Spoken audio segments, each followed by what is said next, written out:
नमस्कार, पंजाब केसरी टीवी देख रहे देश विदेश के दर्शकों का स्वागत है। मैं हूं जतिन कुमार शर्मा।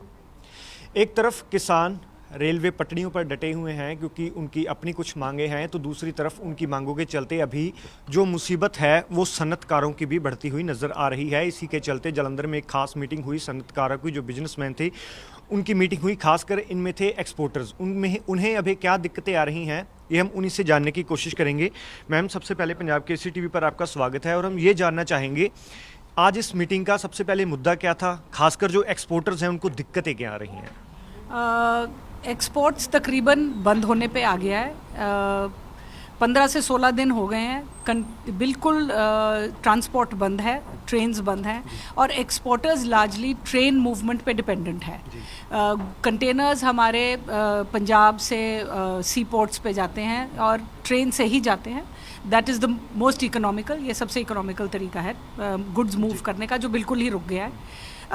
अगर आप नंबर्स की बात करें तो तुषार जी आपको बताएंगे कि तकरीबन 3300 कंटेनर रुके पड़े हैं तैयार, बिल्कुल रेडी टू शिप। उतने ही गुड्स हमारी फैक्ट्रीज़ में भी रुके पड़े हैं।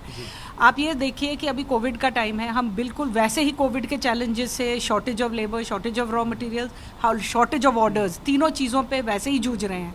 अब ये हमारे अगर कंटेनर्स रुक जाएंगे, हमारा फाइनेंशियल साइकिल रुक जाएगा, तो आप बताइए एक्सपोर्टर्स की क्या सिचुएशन है। नंबर 2, रॉ मटेरियल नहीं आ रहा है। रॉ मटेरियल ना आने से वैसे ही अब वैसे चैलेंज एक और बढ़ गया है कि हमारी प्रोडक्शन रुक रही है। पंजाब की इमेज एज एन एक्सपोर्टर हमेशा ये रही है कि we are proactive and we are very good with our jobs. अब हमारी ये परसेप्शन आनी शुरू हो गई है, लोग हमसे सवाल उठा रहे हैं कि जी हमें मटेरियल मिलेगा या नहीं मिलेगा। अनरिलायबल एक्सपोर्टर्स, और ये हम चाहते हैं कि इमीडिएटली सॉल्व हो जाए। तुषार जी आपको बताएंगे नंबर्स के बारे में। सर, अगर हम पंजाब की बात करें स्पेसिफिकली, तो पंजाब में कितने कंटेनर्स होंगे, चाहे वो फिल्ड हों या फिर एम्प्टी हों, और कहाँ कहाँ पर वो अटके हुए हैं? देखिए, पंजाब में मेजरली एक्सपोर्ट जो है वो लुधियाना से हैंडल होता है और लुधियाना में 5 आईसीडी ऐसे हैं जहाँ से रेल मूवमेंट चलती है। सो उनकी कुछ फिगर्स हमने आज डेटा कलेक्ट करने की कोशिश की है। तो जो फिगर्स हमारे पास आई हैं उसमें से 4 पोर्ट्स की फिगर मैं आपको बताने वाला हूँ। उसमें एक चावापेल पोर्ट की फिगर मेरे पास नहीं, बट अगर हम उसका एज्यूम करते हैं बाकियों के जैसा ही लगभग हिसाब होगा तो 500 कंटेनर वो उसके ऐड करके 3800 कंटेनर के करीब बनते हैं। तो जो फिगर हमारे पास आई है वो मैं आपसे एक बार शेयर करता हूँ। कॉनकॉर में अप्रॉक्सीमेटली 960 कंटेनर्स, 960 कंटेनर। इनकी लोकेशन भी बता दीजिए। ये सभी लुधियाना के आईसीडीज़ हैं जो मैं आपको बता रहा हूँ। इनलैंड कंटेनर डिपो कॉनकॉर में 960 के करीब, जीआरएफएल में 1350, हिंद टर्मिनल पे 350, अदानी में 640, कुल बनता है 3300। और हम एज्यूम करते हैं कि चावापेल करके जो है वहाँ पे अराउंड 400-500 होंगे, तो 3800 4000 के करीब ये फिगर जाता होगा। तो ये मेरी तरफ से एक पॉइंट है कि इतने कंटेनर सिर्फ लुधियाना में स्टक हैं। बट ये एक साइड है, this is one side of story. इसका दूसरा पहलू ये है कि क्योंकि रेल नहीं चलने की वजह से खाली कंटेनर भी नहीं आ पा रहे हैं। तो जब खाली कंटेनर की उपलब्धि नहीं है तो इस सिचुएशन में वो कंटेनर बाय रोड मंगाने पड़ रहे हैं एक्सपोर्टर्स को फ्रॉम दिल्ली, और उसमें एक कंटेनर का मंगाने का भाड़ा 30,000 से 35,000 एक्स्ट्रा एक्सपोर्टर को अपनी पॉकेट से खर्चना पड़ रहा है, क्योंकि एन मौके पे आप अपने कस्टमर के साथ एक तय किए हुए रेट से इधर उधर नहीं जा सकते हैं। तो आपके ऊपर एक ऑब्लिगेशन होती है, हमारे ऊपर एक ऑब्लिगेशन है कि we are suppose to fulfil the order, हमें वो ऑर्डर भुगताना है जैसे मर्जी करके। और वही कंटेनर अगर बाय रोड लेके जाना पड़ रहा है तो उस पर 10 से 20,000 रुपये का एक्स्ट्रा खर्चा आ रहा है 20 फुट या 40 फुट कंटेनर के लिए। तो ये एक बहुत बड़ी समस्या बनती जा रही है। बिकॉज अगर हम कहें कि हाँ जी बाय रोड भेजना बहुत आसान है, तो नहीं, क्योंकि जो हमारे व्हीकल्स यहाँ पे एग्जिस्ट करते हैं आईसीडी लुधियाना से मूवमेंट लेके आने जाने के लिए भी उनका एक लिमिटेड नंबर होता है, वो पंजाब परमिट पे चलते हैं। नेशनल परमिट वाले ट्रॉले बहुत कम होते हैं। तो लगभग अगर 200 से 300 कंटेनर रोज़ आईसीडी में आना होता है तो सिर्फ 100 ही ऐसे व्हीकल अवेलेबल होते हैं जो नेशनल परमिट में उसको आउट ऑफ स्टेट लेके जा सके। सो ये एक बहुत गंभीर समस्या बनती जा रही है और इसका विकल्प ढूंढना आज की डेट में सरकारों के लिए बहुत ज़रूरी हो गया है। एक्सपोर्टर के लिए तो ये एक जीने मरने का सवाल है।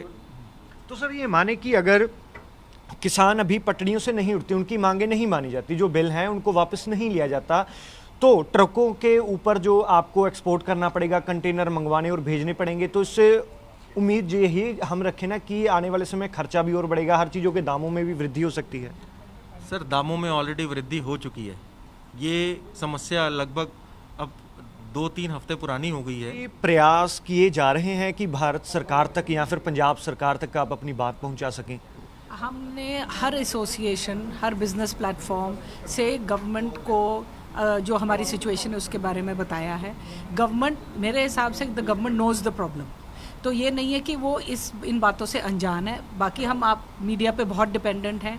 जो फैक्ट्स एंड फिगर्स हैं उनको पहुंचाई जाएं, उनको याद कराया जाए कि दैट इज़ ट्रू। देखो, फार्मर्स ने रेल रोको कर लिया। आई थिंक इंडस्ट्री भी अगर ऐसा एक पैनिक क्रिएट करेगा, that's not a solution. Government को जो हमारे जो उनको रिप्रेजेंटेशंस गई हैं उसको भी सीरियसली ले और एक वाया मीडिया निकाले। जैसे हरियाणा में रात को ट्रेन्स चल रही हैं, एक्सपोर्ट ट्रेन्स रात को निकालें। मतलब हर चीज़ का एक शॉर्ट टर्म और एक लॉन्ग टर्म सोल्यूशन है। Please short term solutions immediately निकलवाइए। लॉन्ग टर्म सोल्यूशंस नेगोशिएशन से निकलनी ही बिल्कुल निकलनी। मैम, वो तो निकलने चाहिए सोल्यूशन, लेकिन इसके बारे में कोई पंजाब सरकार से आपकी बातचीत हुई, उनके कोई नुमाइंदों से हुई?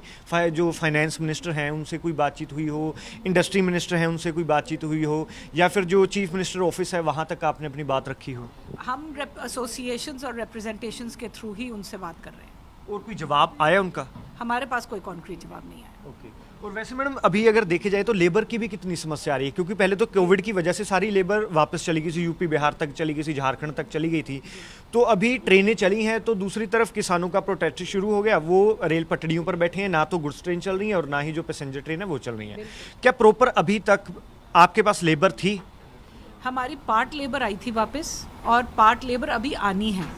और ये सिचुएशन अब और गंभीर हो जाएगी, क्योंकि अगर यही सिचुएशन रही, फार्मर्स के लिए भी यही सिचुएशन है कि वो भी अपनी लेबर ट्रेन्स के थ्रू बुलवाते हैं। It's the cheapest way of transport. तो ये उनके लिए भी एक गंभीर सिचुएशन है, हमारे लिए भी है। तो ये लेबर के आने के लिए भी, अब लेबर जो कुछ लोग थे जो रुक गए, पहले तो उनको जाने नहीं दिया गया।